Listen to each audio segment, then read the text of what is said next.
Tantor Audio, a division of Recorded Books, presents The Strange Career of William Ellis, the Texas Slave Who Became a Mexican Millionaire, by Karl Jacoby. Narrated by J.D. Jackson. Why should the world be overwise in counting all our tears and sighs? Nay, let them only see us while we wear the mask. Paul Laurence Dunbar. Uno vive durante el día una autobiografía que escribe en las noches previas. Paco Ignacio Taibo II. To survive the borderlands, you must live sin fronteras, be a crossroads. Gloria Anzaldúa.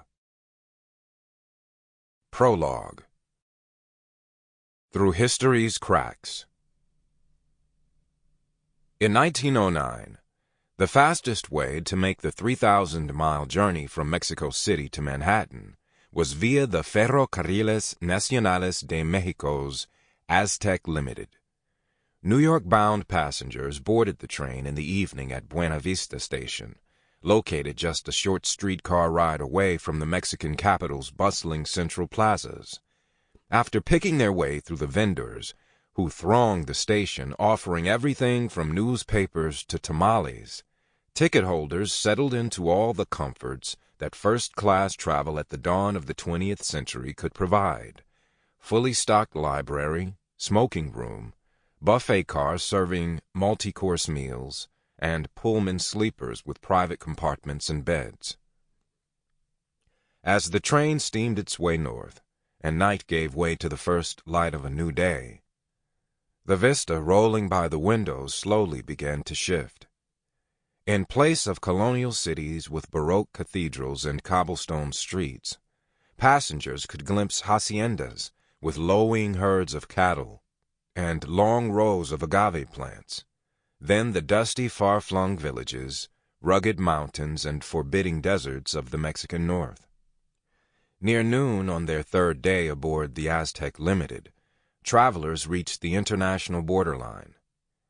Here, the twin settlements of Ciudad Porfirio Diaz and Eagle Pass faced one another across the river known alternatively as the Rio Grande and the Rio Bravo del Norte, depending on whether one followed U.S. or Mexican practice. Despite such squabbles over terminology, for much of the 19th century, the residents of these isolated communities had interacted more with one another than with the outside world, shuttling back and forth across the shallow blue-green waters dividing their respective nations via a flat-bottomed ferry. With the coming of the railroad in 1882, however, this venerable ferry service found itself supplanted by the new iron bridge that enabled that marvel of the industrial age, the steam-powered engine, to complete the journey from Mexico to the United States in just a few revolutions of its piston-driven wheels.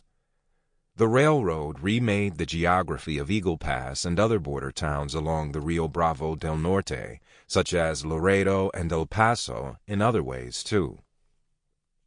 Almost overnight, these remote outposts at the periphery of the nation were transformed, in the language of the day, to gateways between North America's two sister republics.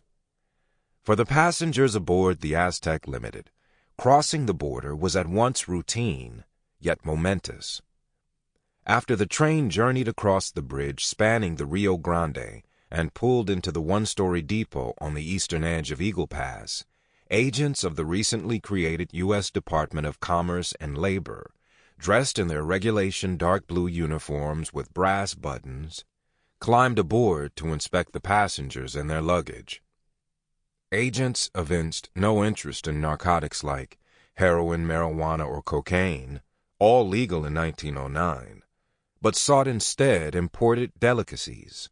In an era of high tariffs and no income tax, the federal government raised the bulk of its revenue through duties on luxuries such as lace, silk, jewels, watches, and cigars.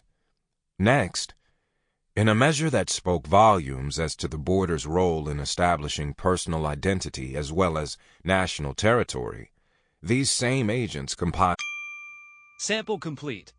Ready to continue?